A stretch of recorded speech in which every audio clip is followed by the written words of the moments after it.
Boa tarde a todos. Sejam bem-vindos à videoconferência sobre os resultados do segundo trimestre de 2025 da Tecnisa. Eu sou Leonardo Furlan e hoje estão comigo aqui os senhores Fernando Pérez, diretor-presidente, e Anderson Iraoka, CFO da companhia. Informamos que a gravação desse evento estará disponível no site de RI da companhia também. Como sempre, iniciaremos com uma apresentação dos executivos e, em seguida, passaremos para a sessão de perguntas e respostas. Caso necessitem de suporte, por favor, enviem suas mensagens pelo chat. Gostaria agora de passar a palavra ao senhor Fernando, que iniciará a apresentação. Por favor. Boa tarde a todos, obrigado pela presença. Então, vamos lá. Apresentando os resultados do nosso segundo trimestre, como o Leonardo falou, nós dividimos sempre em estratégia, um desempenho operacional e um desempenho econômico-financeiro. Eu vou falar um pouquinho sobre a nossa estratégia. Nós estamos dando continuidade aos lançamentos do Jardim das Perdizes, não é? Lembrando que nós temos um VGV a lançar aqui de 4 bilhões, sendo 2,1 bilhões a parte da Tecnisa. O nosso land bank para conduzir o nosso plano de negócios, hoje ele é de quase 5 bilhões, 4,9, sendo 2,7 da Tecnisa. A gente continua, e nem pode se deixar de ser assim, um foco grande na estratégia comercial e de marketing. Trabalhamos sempre duro na redução de despesas administrativas, a gente vem reduzindo as despesas ao longo do tempo, ganhando muito em produtividade. Nesse trimestre temos uma redução de 19%, e também trabalhando para rentabilizar a operação. Nós temos um lucro futuro a apropriar da ordem de 187 milhões. Gostaria de conversar com vocês também um pouquinho sobre isso. Saiu um fato relevante, possivelmente todos sabem, mas preciso aqui tocar. Nós assinamos um MOU com a Cyrela para a venda de parte aqui do Jardim das Perdizes. Essa operação ela poderá chegar até 510 milhões, estamos falando em meio bilhão. E ela está constituída da seguinte maneira: 450 milhões serão pagos à vista e 60 milhões serão pagos através de um valor adicional na medida do sucesso das vendas. Sucesso de vendas do Jardim das Perdizes é uma coisa praticamente garantida, então estamos falando de uma operação de 510 milhões. Muito bem, essa operação, é bom que se diga, ela ainda não está fechada, assinamos o MOU. O closing dessa operação está previsto para 30 de outubro. Então, todas as partes, nós, Heinz, nossa sócia e a Cyrela, temos trabalhado bastante no sentido de conseguir fechar essa operação no dia 30 de outubro. Eu destaco também o seguinte, né? Não estão compreendidos nessa operação os projetos já lançados. Vocês devem estar vendo aí o gráfico lá do nosso Jardim das Perdizes, esse parque fenomenal de 45 mil metros quadrados, uma coisa única aqui em São Paulo. Os terrenos que estão sendo negociados são os terrenos que estão em cinza. Aquele A1, o D3, o D2 e o D1, fase 2 e fase 3. Posto que o D1, fase 1, aquele prédio em amarelinho Figueiras, ele já está quase pronto, entregaremos isso no comecinho do ano que vem. Esses são os terrenos que estão sendo envolvidos. Tem lá um terreno em azul E1, esse não faz parte desse negócio. Tecnisa, como sabe, ele tem uma participação disso, de 52%, não é? E com esse negócio, os recursos serão assim, majoritariamente utilizados para reduzir nossa dívida corporativa. Não é mistério para ninguém que os custos financeiros são muito duros, e ainda mais precisamente de Selic, então daí um motivo maior dessa operação que estamos tentando fazer, ok? Depois, ficou à vontade, como o Léo já disse, eu e Anderson, para responder dúvidas sobre qualquer tema e sobre este também. Muito bem. Sobre guidance, lembre-se que o ano passado tínhamos dado um guidance de 1,6 bilhões e fizemos 1,7. Agora fica uma dúvida, eu mesmo aqui. O guidance era de 1,6? Não, o guidance era de 1,7, isso, e fizemos 1,6, por isso que fizemos 95% do guidance, praticamente atingimos o guidance. Para 95 temos 1,5 bi. Obviamente que se o negócio sair, nós vamos ter que rever esses números, não é? Mas toda a nossa apresentação e toda a nossa vida continua. Estamos tentando fazer esse negócio, achamos que o negócio vai sair, mas, obviamente, toda a nossa vida e essa apresentação diz respeito à normalidade das operações, não é? Aí teríamos um guidance de 1,5 bi em 25 e 2,1 bi em 26. Muito bem, aqui eu destaco os 4,9 bilhões que eu falei anteriormente de VGV que nós temos, não é? Sendo 2,7 bilhões a parte da Tecnisa. Importante dizer que desses 2,7, nós já temos 1,8 bilhão aprovado, né? Temos projetos aprovados que, em um negócio não saindo, a gente lança isso imediatamente. Uma notícia sobre a Tem Casa, né? Nossa empresa no segmento mais econômico. Lançamos agora em parceria com a CP Residencial, o Zait, na Chácara Santo Antônio. Fizemos esse lançamento em julho, um VGV de 90 milhões. A nossa participação nisso é de 30%. Acho que os senhores se lembram que nós temos uma estratégia de ir aprendendo essa operação com sócios importantes, bons parceiros que nós temos, né? A CP Residencial é uma dessas parcerias importantes. O prédio, como vocês podem perceber, é bastante bom, localizado na Chácara Santo Antônio, São Paulo, não é? E tem tudo aquilo que os novos prédios têm: piscina descoberta, espaço de yoga, quadra de areia, academia, pet place, espaço gourmet, enfim, dentre outras facilidades que esses empreendimentos oferecem. Aqui destaco para vocês as vendas brutas no trimestre. As nossas vendas brutas nesse trimestre alcançaram 139 milhões. Essa é a parte interessante que eu queria destacar. O gráfico ele mostra, que compara o segundo TRI de 24 com o segundo TRI de 25. Mostra como estávamos com as vendas em cada um desses empreendimentos e como estamos agora, como terminamos o segundo TRI de 25. E pode perceber, todos eles aumentando substancialmente as vendas. Figueiras e Pitangueiras já estavam praticamente vendidos e agora estão 100% vendidos. Destaque também para as despesas administrativas. Acho que sabem, é uma coisa que me preocupa bastante, não é? E a gente conseguiu reduzir as despesas na ordem de 19%, não é? Quando eu considero o primeiro TRI de 25 para o segundo TRI de 25, nós reduzimos 19%, e quando você olha um espaço maior, essa redução está da ordem de 13%. Essa é uma tônica nossa, produzir cada vez mais. E uma coisa que me traz orgulho, mesmo com esta forma de trabalhar, precisando mais produtividade, mais versatilidade de todo mundo, nós novamente, pelo terceiro ano consecutivo, ganhamos o selo do Great Place to Work, sendo uma das empresas boas consideradas para se trabalhar.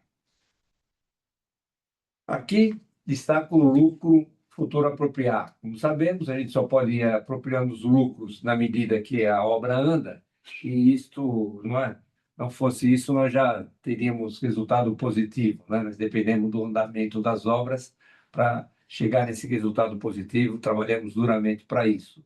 Esse saldo dessa conta no segundo TRI, ela ficou em 187 milhões, não é? 39% de aumento, não é?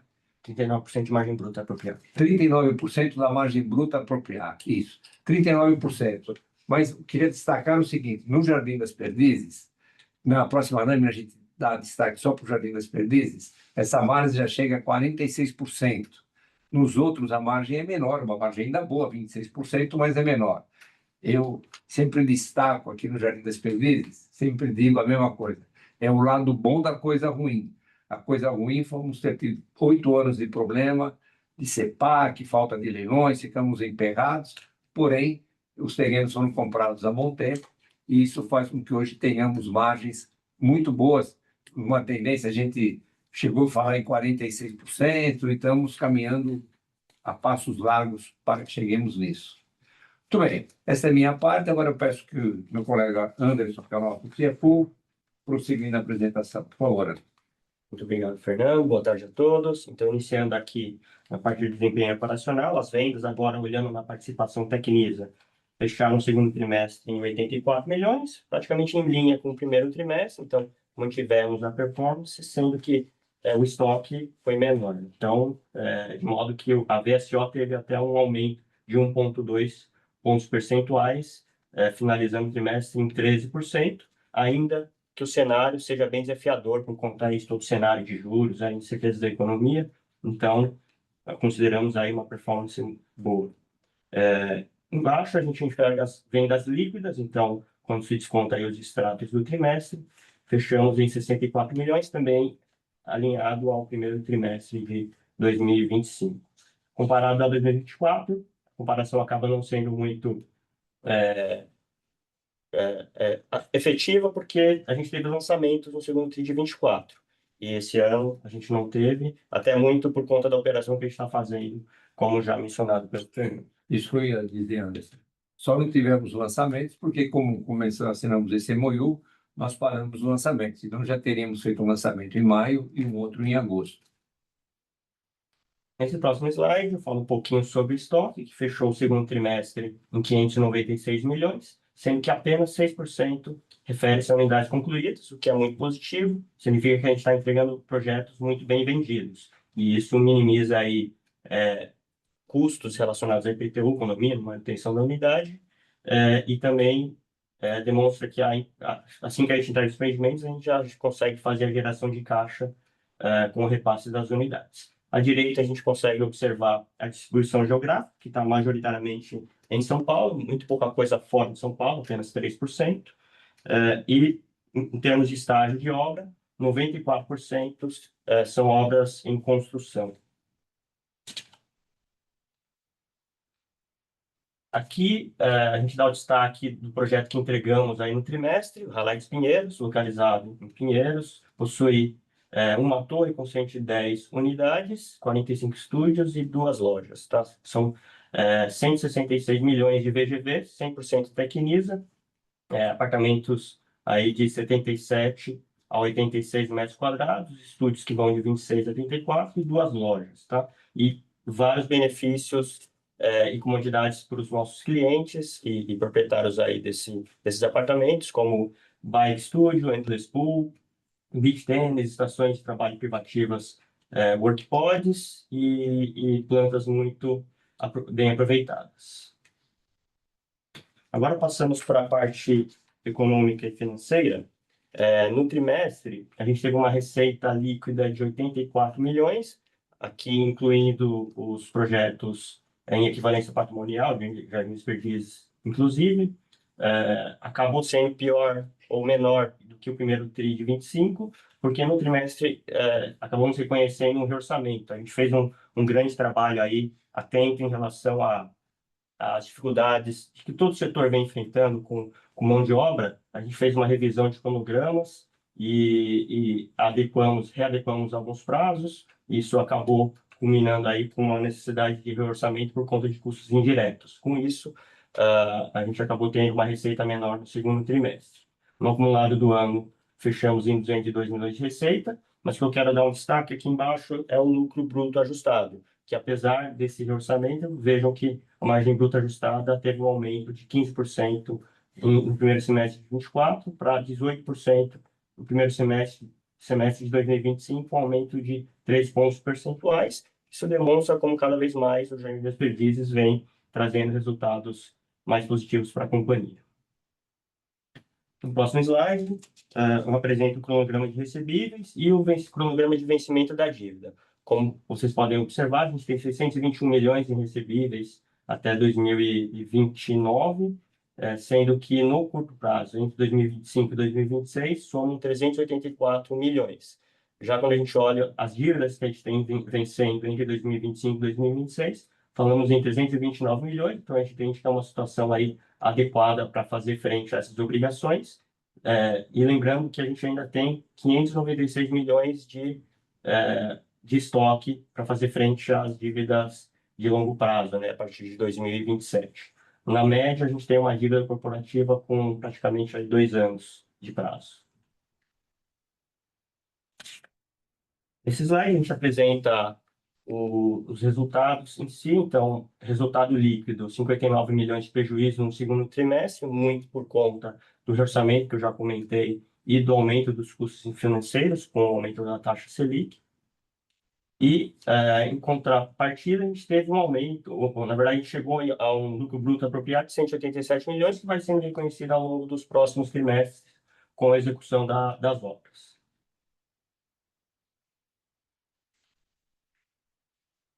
Aqui eu apresento a posição de caixa, que fechou o trimestre em 172 milhões, o endividamento líquido, que fechou em 577 milhões, o patrimônio líquido teve uma redução aí por conta do prejuízo do período, fechando em 324 milhões, e a geração de caixa, que foi uma queima de caixa de 68 milhões, muito por conta também aí do aumento dos juros, né?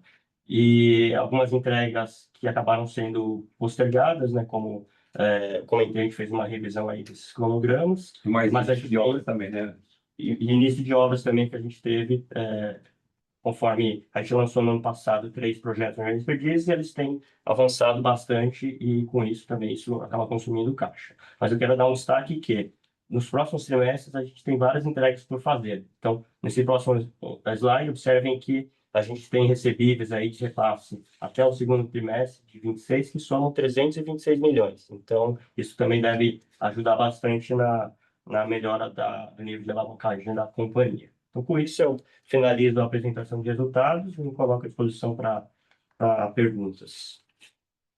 Terminada a apresentação, iniciaremos agora a sessão de perguntas e respostas para investidores e analistas. Caso haja alguma pergunta, por favor, clique no botão Raise Hand ou digite sua pergunta diretamente a partir do botão Q&A. A gente vai aguardar aqui alguns minutos para seguir.